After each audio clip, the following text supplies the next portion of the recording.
Je vais vous présenter aujourd'hui les travaux qui ont été menés par mon équipe au sein du projet SoGrid et entre-temps massacrer votre langue parce que j'espère que vous me pardonnerez l'accent et aussi les changements de registre de formel à informel qu'on m'a été reproché en répétition. Oui, effectivement, il y a des gens qui le trouvent mignon. J'espère que vous êtes parmi ces gens-là.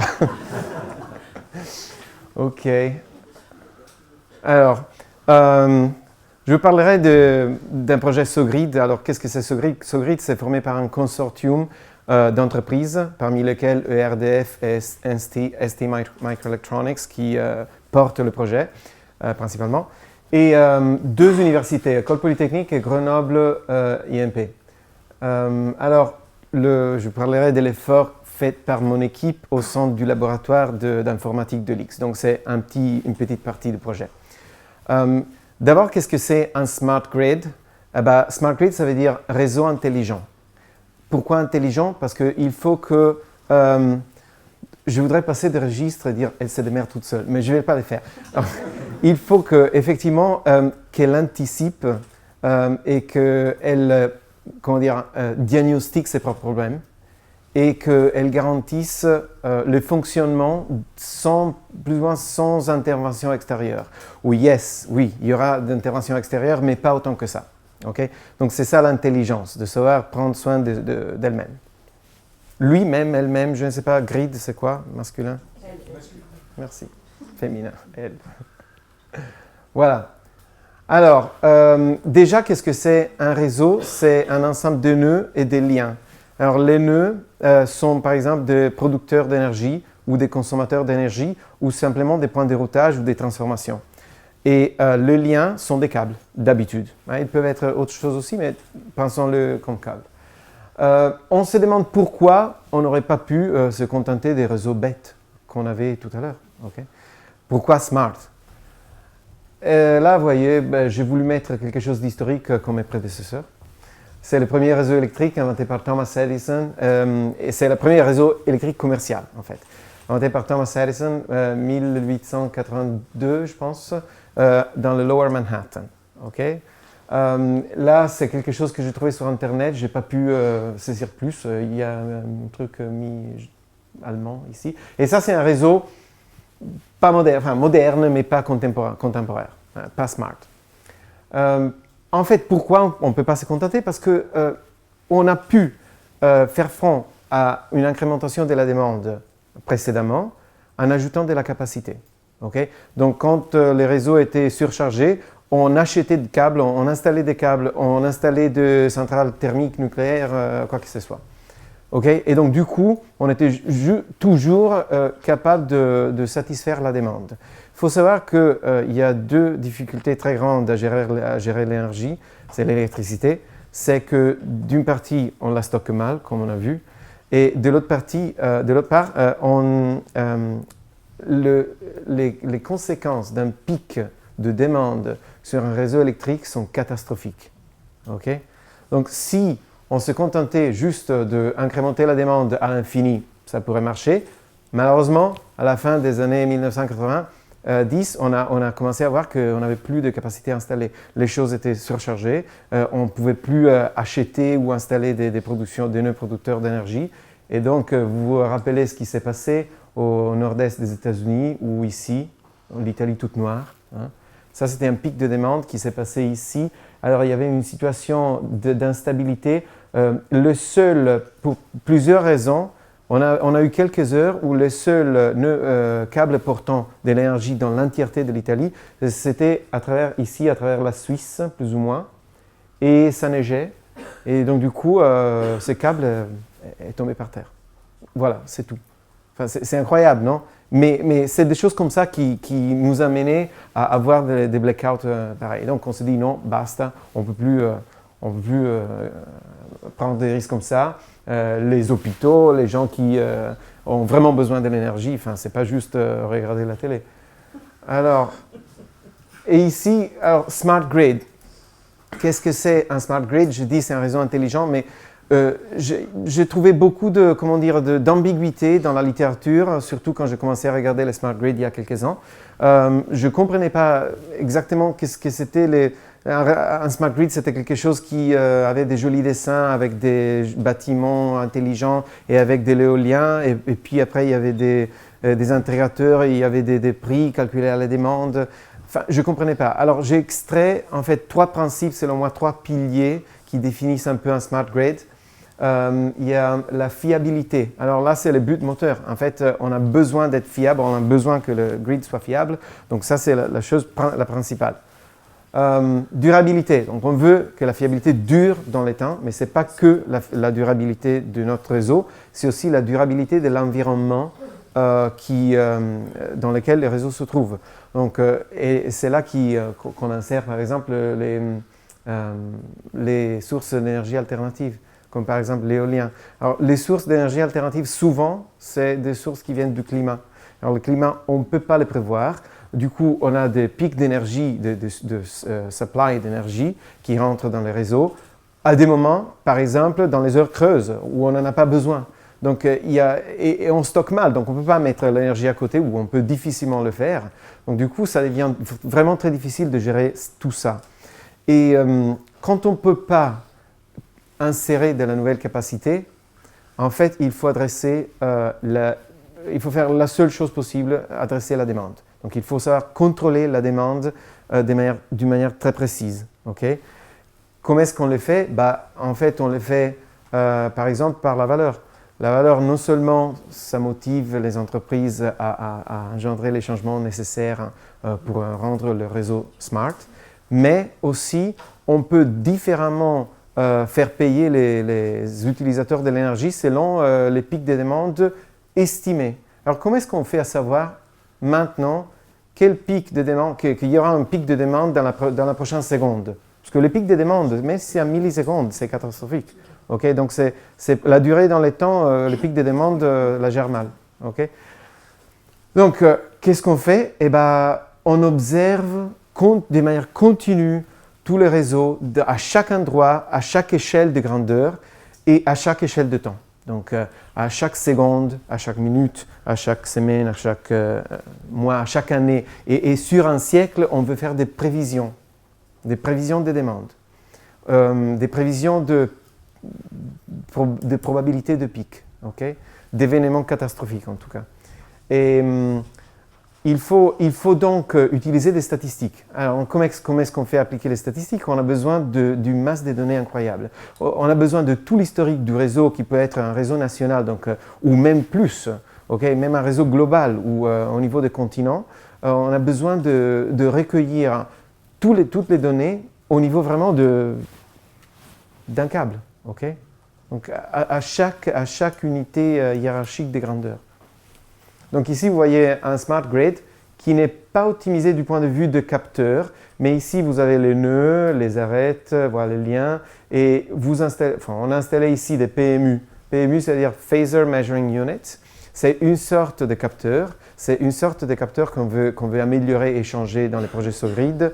Ce changement n'est pas délégué aux universités. En fait, c'est STMicroelectronics qui porte, avec le consortium industriel qui porte l'effort de former, de faire concevoir d'autres PMU plus innovantes. Mais ici, on en a beaucoup. Okay? Tandis qu'en fait, il y a un coût considérable pour les PMU. Okay? Donc, les bâtir, les installer, tout ça a un coût vraiment considérable.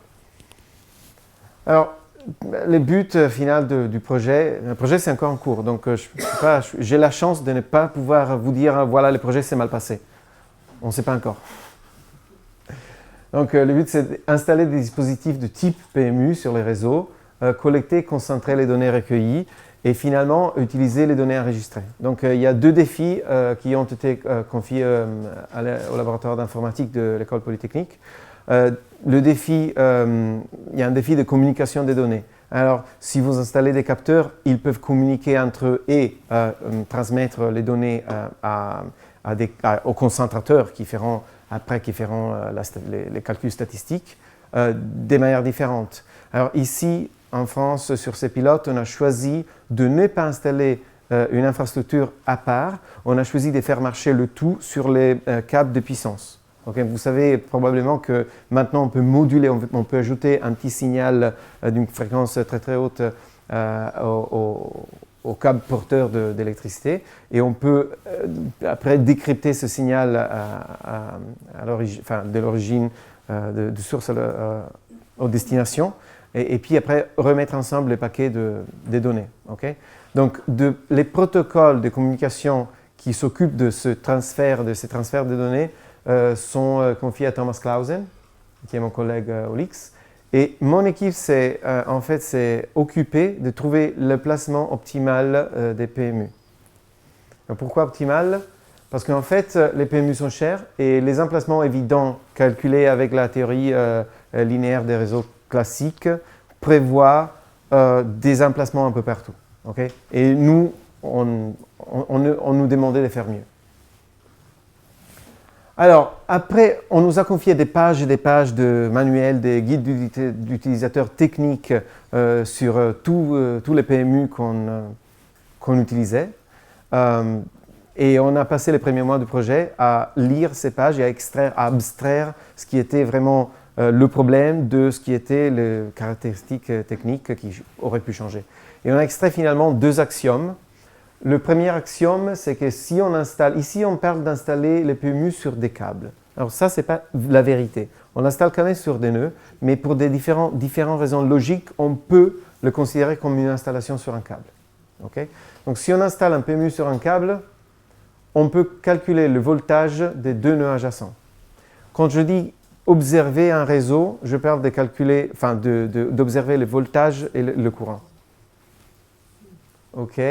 L'axiome 2, c'est un peu plus compliqué. Vous voyez ici, la partie à gauche, pardon, à gauche. Il y a le nœud de centre et un voisinage. Okay? Dans le voisinage, il y a tous les nœuds sauf un du voisinage sont colorés en rouge. Rouge, c'est où on connaît le voltage. Okay? Donc on connaît le voltage du centre du voisinage et de presque tout le voisinage. Si on est dans cette situation-là, alors on peut calculer le voltage aussi du nœud qui manque.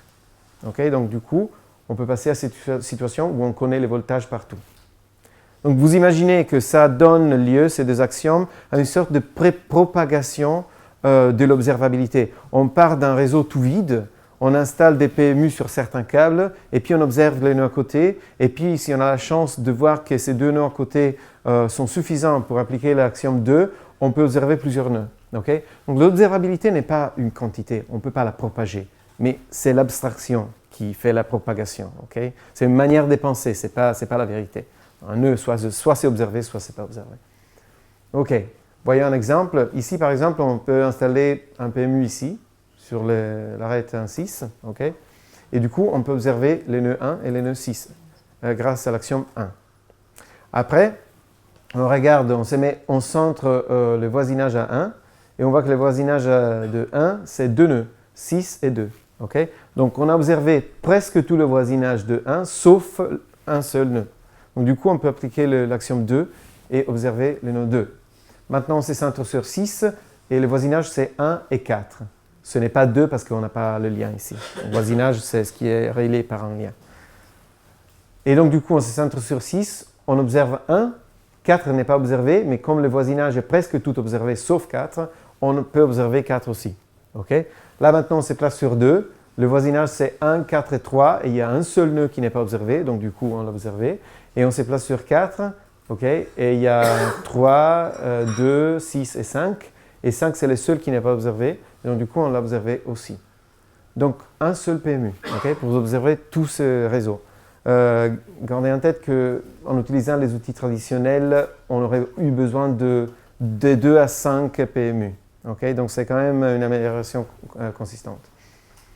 Alors, on est parti de cette idée et on a appliqué des outils de la recherche opérationnelle. Donc c'est des outils à la frontière outils techniques et théoriques, à la frontière de mathématiques appliquées et informatique théorique. On en a tiré par biais de la programmation en nombre entier, qui est une autre technique mathématique. On a tiré des algorithmes, on a adapté des algorithmes qui existaient déjà à un setting très particulier est très mal gérée, c'est-à-dire cette propagation. Okay? La propagation, c'était une manière de penser très naturelle pour nous, pour modéliser le problème. Effectivement, on a eu des beaux modèles du problème, mais qui ne nous donnaient pas trop de succès computationnel parce que ça prend en considération le temps. Donc, si à chaque instant du temps de l'observabilité, chaque itération d'observabilité, on doit calculer quelque chose, ça passe tout de suite, ça va hors échelle tout de suite. Ça nous donnait des modèles très très grands. Okay? Donc on a dû remanipuler d'un point de vue mathématique et à ce point-là, c'est plus l'intuition ne nous guide plus. C'est vraiment logique mathématique. On a su remoduler ce modèle de telle façon que l'observabilité disparaisse et on rentre sur un modèle d'observabilité où l'observation, c'est vraiment soit c'est observé, soit c'est pas observé, sans propagation. Et là, on a travaillé sur ce modèle modifié pour tirer des méthodes qui, selon nous, passeront à l'échelle. Alors ici, c'est un réseau de 30 nœuds, un réseau réel qui est dans la littérature, et en 2008, avec des méthodes différentes, pour tout observer, ils ont installé 15 PMU. Avec nos méthodes, ça c'est une solution optimale, garantie optimale. On n'a que 5 PMU. Okay? Alors, la méthode doit être appliquée à la taille du pilote, 1400 nœuds. Éventuellement, si le pilote marche, peut-être au niveau national, beaucoup plus de nœuds. Mais on pense, enfin ici, sur des graphes comme ça qui sont à peu près des graphes assez généraux. Okay? Généraux, qu'est-ce que je veux dire avec ça? Il y a plein de cycles. Okay? Avec des graphes comme ça, tirer une garantie d'optimalité n'est pas simple. Mais en France, on aime tout centraliser. Et ça nous sauvegarde beaucoup parce qu'on a des réseaux électriques qui sont plutôt comme des arbres. Alors les arbres sont des structures, des graphes qui sont plus faciles à gérer qu'une structure généraliste comme celle-ci. On a des petits cycles, effectivement. Okay? De temps en temps, on a un cycle. Mais je pense que nos méthodes passeront à l'échelle sur les territoires français. Sur d'autres territoires ou d'autres grades, ce n'est pas nécessairement clair qu'ils passeront à l'échelle nationale. Mais je pense que sur n'importe quel type de réseau, on saura passer à l'échelle de 1400 nœuds.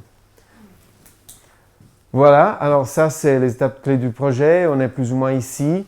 On n'a pas encore terminé. En fait, il nous manque le déploiement. Okay? Donc, on a bien travaillé, on a vraiment toute la théorie qui nous sert, on a toutes les implémentations qui nous servent, mais on les a testées avec nos ordinateurs. Okay?